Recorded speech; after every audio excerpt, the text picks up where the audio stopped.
ओहो, welcome back to your most favourite quality content वाला YouTube channel. और आज हम बात करने वाले कुछ ऐसे लोगों के बारे में जिनके पास ना तो दिमाग है और ना ही टैलेंट, लेकिन फिर भी ये लोग इंडस्ट्री में बहुत ज्यादा पॉपुलर है। नहीं नहीं, मैं इन लोगों की बात नहीं कर रहा, बल्कि हमारा टॉपिक है zombies.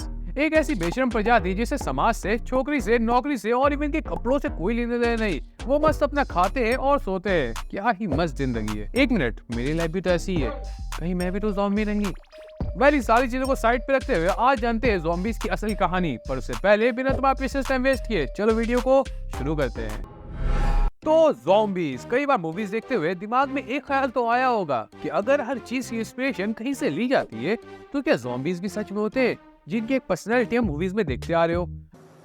Little pig, let me in. इन सारी चीजों की शुरुआत होती है 1915 से, जब यूएस हेती पर ऑक्यूपेशन करता है करीब 20 सालों के लिए। तब यूएस जर्नलिस्ट विलियम शेप्रो ने वहाँ के वुडू मैजिक से फैसिनेट होकर एक किताब लिखी जिसमें उन्होंने वर्ड यूज किया ज़ॉम्बीज, जिसकी मीनिंग थी उनके मुताबिक कुछ माइंडलेस ह्यूमंस जो स्लेवरी वाले काम करते हैं मैजिक में पोजेस होकर। बट फिर यूएस के फिल्म मेकर्स की नजर इस पर पड़ी और प्रोड्यूसर्स कहते हैं और इस तरह एंट्री होती है मॉन्स्टर यूएस में उस ज़ॉम्बी की जिससे आज हम सब वाकिफ हैं। अर्ली डेज में जब सिनेमा की ब्लैक एंड व्हाइट ब्यूटी में हॉलीवुड ड्रैकुला और फ्रैंकेस्टाइन जैसे विपक्ष राक्षसों पर हॉरर मूवीज बनाकर लोगों का दिल जीता था, तब ज़ॉम्बीज को उतना क्रेज नहीं था। वो मोस्टली ड्रैकुला की मूवीज में स्लेवरी और माइंडलेस गोल्स की तरह यूज होते थे। बट 1932 में आई विक्टर हार्पिन्स की वाइट ज़ॉम्बी और फिर उस मूवी की सक्सेस और ज़ॉम्बी के पोटेंशियल को देखते हुए बाकी डायरेक्टर्स ने अपनी इमेजिनेशन को रिलीज किया। और अब हम ये कह सकते हैं कि ये बिना दिमाग के बड़बोली क्रीचर्स इतनी ज्यादा बिजी हैं कि इन पर दर्जनों मूवीज, सीरीज, कॉमिक्स, एनिमेस और इवन के कार्टून भी बन चुकी है। और मुझे जिंदगी बड़ी होनी चाहिए, लंबी नहीं। अब ऐसा कोई सिग्निफिकेंट चेंज नहीं आया। मोस्टली मूवीज में ज़ॉम्बीज क्रॉलर या फिर रनर्स ही होते हैं। और द वॉकिंग डेड जो कि अब तक का सबसे बड़ा ज़ॉम्बी यूनिवर्स है, उसमें भी इन दो टाइप्स के अलावा सिर्फ एक तीसरी टाइप देखने मिलती है, थोड़े इंटेलिजेंट ज़ॉम्बीज जो सीढ़ी चढ़ सकते हैं। हाँ, सार्केज़म को समझो। लेकिन एक्सटेंडेड कट्स के बादशाह लॉर्ड सैडर ने एक मूवी बनाई आर्मी ऑफ द डेड नाम की, जिसमें जैक बे ने कहा कि मैं दिखाता हूँ डाइवर्सिटी।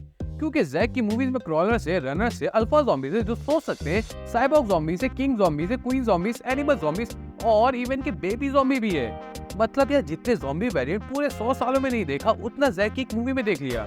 और एक हार्बी भी है, ज़ॉम्बी और ह्यूमंस का मिक्स, इस तरह से नहीं जिस तरह तुम सोच रहे हो, all of us are dead वाला। और द लास्ट ऑफ अस का बायोलॉजिकल क्रीचर जिसे हम ज़ॉम्बी में इंक्लूड कर सकते हैं। तो ये है कुल मिला के टोटल अभी तक का ज़ॉम्बी में एवोल्यूशन।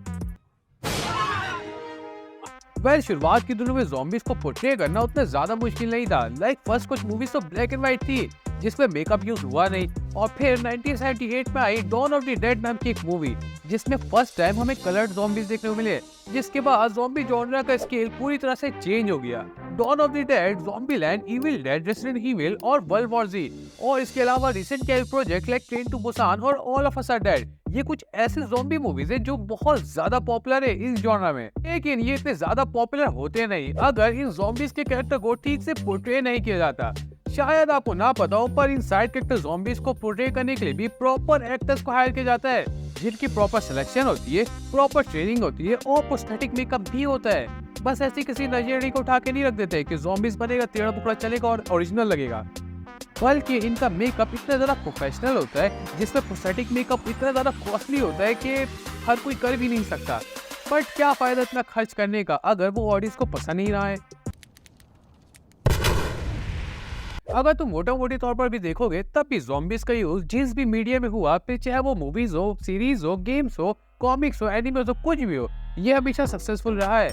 लेकिन क्यों, आखिर क्यों हमें ज़ॉम्बीज इतने ज्यादा पसंद है? स्ट्रेट अप ज़ॉम्बी मूवीज में मोस्टली स्टोरी एक ही होती है। एक सर्वाइवर्स का ग्रुप होता है जिसमें एक लड़का होता है जो हीरो होता है, मेन कैरेक्टर, और उसके साथ एक दो साइड हीरोज मिल जाते हैं और बहुत सारी होती है ब्यूटीफुल हीरोइंस। अब लड़के का काम है कि लीडर बन के इन सबको बचाना।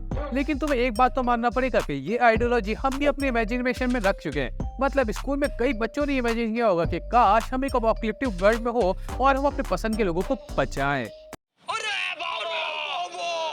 लेकिन एक बात का खास ख्याल रखना कि तुम हमेशा मेन हीरो बनो, क्योंकि साइड कैरेक्टर के पास प्लॉट आर्मर नहीं होता। और फिर एक और केस है लाइकेसिस, एक साइकोलॉजिकल टर्म जिसमें इंसान डिस्ट्रक्शन को एंजॉय करता है और उसे एम्ब्रेस करता है ताकि अपोकलिप्टिक टाइम में उसे कमाने और ढंग से रहने का सोसाइटी से प्रेशर ना मिले। बट तुम्हें खुद को पागल समझने की कोई जरूरत नहीं है, क्योंकि इस तरह की ज़ॉम्बी मूवीज में होता है बहुत सारा एक्शन और ढेर सारा सस्पेंस और थ्रिल जो कि नॉर्मल ऑडियंस को पसंद आती है, और शायद तुम भी इसीलिए मूवीज को पसंद करते हो, है ना?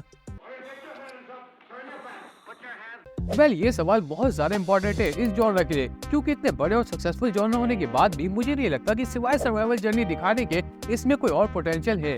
अगर तुम इसको और भी ज्यादा एक्सप्लोर करना चाहो तो हो सकता है कि तुम्हें 2-4 नए किस्म के ज़ॉम्बीज देखने मिल जाए और थोड़ी बहुत पॉलिटिक्स देखने मिल जाए। बट अगर तुम बहुत ज्यादा एक्सट्रीम पे भी जाओ तो तुम इसको ज्यादा से ज्यादा आउटर स्पेस एलियन से कनेक्शन दिखा दोगे, जैसा जैक दिखाना चाहता भी था।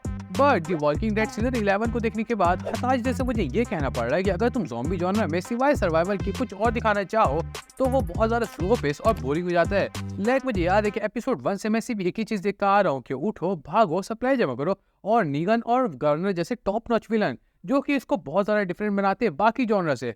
बट अनफॉर्चुनेटली मुझे ये कहना पड़ रहा है कि द वॉकिंग डेड का सीजन 11 अब तक का सबसे लोवेस्ट सीजन था, जो कि बहुत ज्यादा बोरिंग भी हो गया था एंड तक। आखिरी एपिसोड आने तक, आखिरी एपिसोड तो काफी बेहतरीन था। चलो लगे याद इस बात को भी निपटा देते हैं कि इतनी सारी दर्जनों मूवीज और सीरीज देखने के बाद मेरा अब तक का सबसे बेस्ट फेवरेट ज़ॉम्बी मूवीज और सीरीज कौन सा है। मूवीज में नन अदर देन ओजी ब्रैड पिट की ओजी मूवी वर्ल्ड वॉर जी, और इस बात से सब लोग एग्री करेंगे कि मुझे जस्टिफाई करने की भी जरूरत नहीं पड़ेगी, क्योंकि उस मूवी में ज़ॉम्बी जॉनर का सस्पेंस और एक्शन के अलावा बेसिक लॉजिक भी दिखाया गया है।